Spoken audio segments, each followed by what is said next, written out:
حضور کریم صلی اللہ تعالیٰ علیہ وآلہ وسلم کا حضرت فاطمہ الزہرا رضی اللہ تعالیٰ عنہما کو وفات کی خبر دینا۔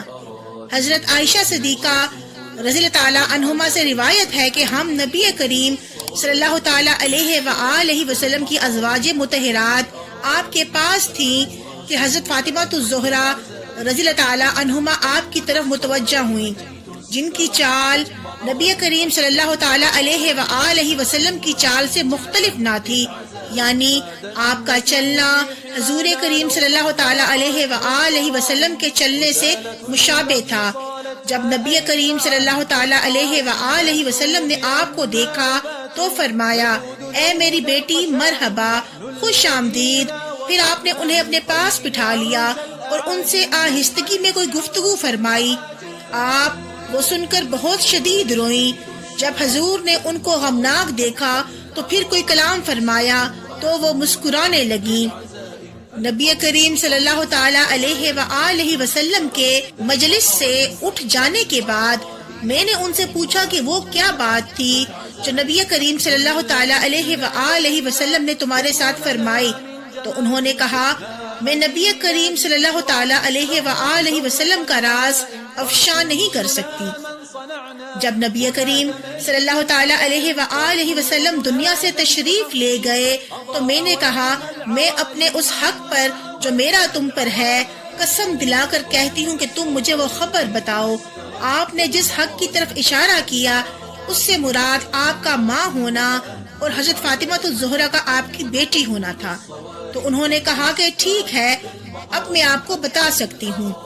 جب نبی کریم صلی اللہ تعالیٰ علیہ وآلہ وسلم نے پہلی مرتبہ میرے ساتھ آہستہ کلام فرمایا تو اس میں آپ نے مجھے بتایا کہ جبرائیل علیہ السلام نے اس مرتبہ میرے ساتھ 2 مرتبہ قرآن پاک کا دور کیا، جبکہ اس سے پہلے وہ ہر سال 1 مرتبہ قرآن پاک کا دور فرماتے تھے۔ اس سے مجھے معلوم ہوا کہ میری وفات کا وقت قریب آ گیا ہے، تم اللہ تعالیٰ سے ڈرتی رہنا اور صبر کرنا، میرا پہلے جانا تمہارے لیے بہتر ہے۔ یہ سن کر میں رونے لگی۔ جب آپ نے میری پریشانی دیکھی تو دوسری مرتبہ آپ نے میرے ساتھ آہستہ گفتگو فرمائی اور فرمایا کہ اے فاطمہ، کیا تو نہیں چاہتی کہ تو جنت کی عورتوں کی سردار ہو؟ یا راوی کو شک کہ آپ نے یہ الفاظ فرمائے ہیں کہ کیا تو نہیں چاہتی کہ تو مسلمان عورتوں کی سردار ہو؟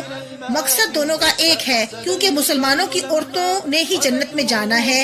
دوسری روایت میں ہے کہ یہی خبر آپ نے مرض وصال میں حضرت فاطمہ الزہرا کو دی اور فرماتی ہے کہ میرے ساتھ آہستہ کلام کرتے ہوئے رسول اللہ صلی اللہ تعالیٰ علیہ وآلہ وسلم نے فرمایا کہ میں بیماری کی وجہ سے اسی تکلیف میں دنیا سے جا رہا ہوں، تو میں رونے لگی۔ پھر دوسری مرتبہ آپ نے مجھے یہ اشارہ فرمایا کہ تمام اہل بیت میں سب سے پہلے میری ملاقات آپ سے ہوگی، تو میں ہنسنے لگی۔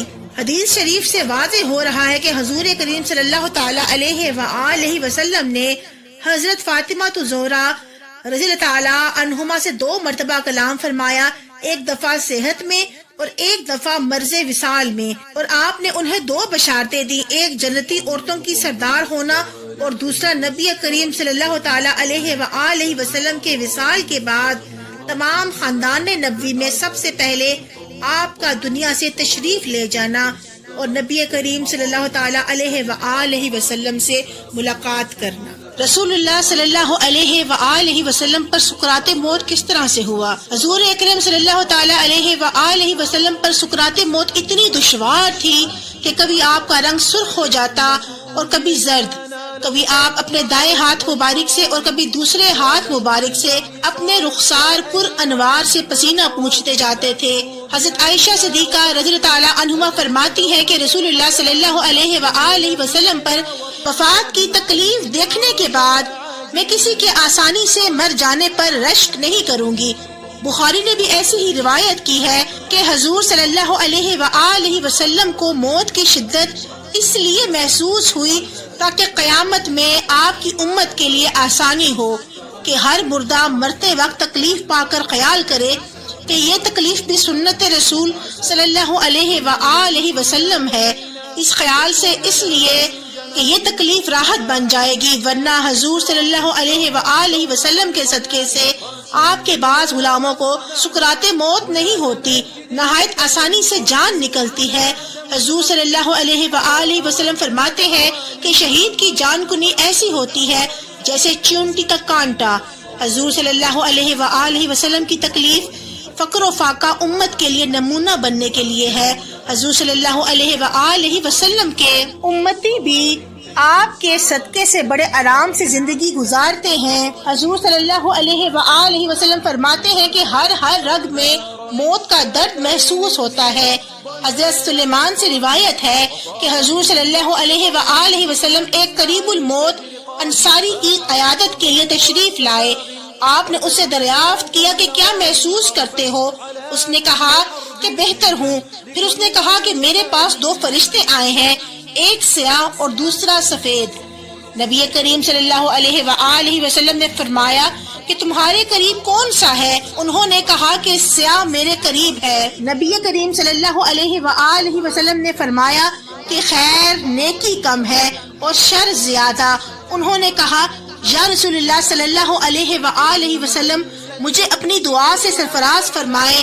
آپ نے دعا فرمائی، اے اللہ اس کی زیادہ برائیوں کو معاف فرما دے اور تھوڑی نیکیوں کو مکمل فرما دے۔ پھر آپ نے پوچھا اب کیا دیکھتے ہو؟ انہوں نے عرض کیا میرے ماں باپ آپ پر قربان ہوں یا رسول اللہ صلی اللہ علیہ وآلہ وسلم، اب تو بھلائی کو بڑھتے دیکھ رہا ہوں اور برائی کو ختم ہوتے دیکھ رہا ہوں۔ اب سیاہ فرشتہ دور ہو چکا ہے۔ آپ نے ارشاد فرمایا کہ تمہارا کون سا عمل ایسا ہے جس پر بہتر جزا کی امید کی جا سکے؟ عرض کیا کہ میں پانی پلاتا تھا۔ پھر رسول اللہ صلی اللہ علیہ وآلہ وسلم نے اس کی موت کے وقت لاحق ہونے والی تکلیف کا ذکر اس طرح فرمایا، اس شخص کو جو تکلیف ہو رہی ہے میں اسے جانتا ہوں، اس کی کوئی رگ ایسی نہیں جو موت کا درد محسوس نہ کرتی ہو۔ حضرت جابر رضی اللہ تعالیٰ عنہما سے روایت ہے کہ رسول اللہ صلی اللہ علیہ وآلہ وسلم نے فرمایا کہ بنی اسرائیل کے واقعات بیان کرو کیونکہ ان میں عجیب عجیب باتیں ہوئی ہیں۔ پھر آپ نے فرمایا کہ بنی اسرائیل کی ایک جماعت قبرستان میں گئی اور انہوں نے مشورہ کیا کہ 2 رکعت پڑھ کر خدا سے دعا کرنی چاہیے کہ وہ کسی مردے کو زندہ کر دے جو ہم کو حالات بتائے۔ چنانچہ انہوں نے اس پر عمل کیا۔ اچانک ایک سیاہ شخص نمودار ہوا، اس کی پیشانی پر سجدوں کے نشانات تھے۔ اس نے کہا کہ اے لوگو، تم نے مجھے کیوں پریشان کیا؟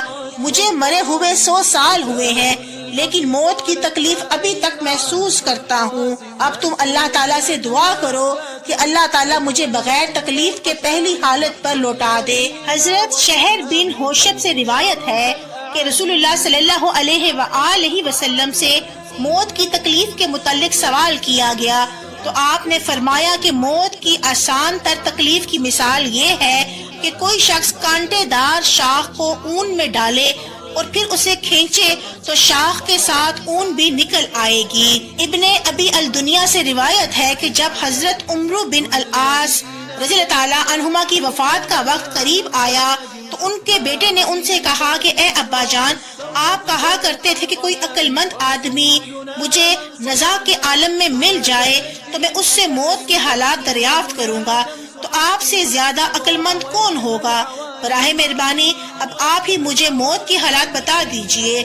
آپ نے فرمایا کہ خدا کی قسم اے بیٹے، ایسا معلوم ہوتا ہے کہ میرے دونوں پہلو ایک تخت پر ہیں اور میں سوئی کے ناکے کے برابر سوراخ سے سانس لے رہا ہوں اور ایک کانٹے دار شاخ میرے قدم سے سر کی طرف کھینچی جا رہی ہے۔ حضرت شداد بن اوس سے مروی ہے کہ موت دنیا اور آخرت کی ہولناکیوں میں سب سے زیادہ ہولناک ہے۔ یہ آریوں کے چیرنے سے، کینچیوں کے کاٹنے سے، ہانڈیوں کے ابلنے سے زائد ہے۔ اگر مردہ زندہ ہو کر موت کی تنگی لوگوں کو بتا دیتا تو ان کے عیش و عشرت اور نیند ختم ہو جاتی۔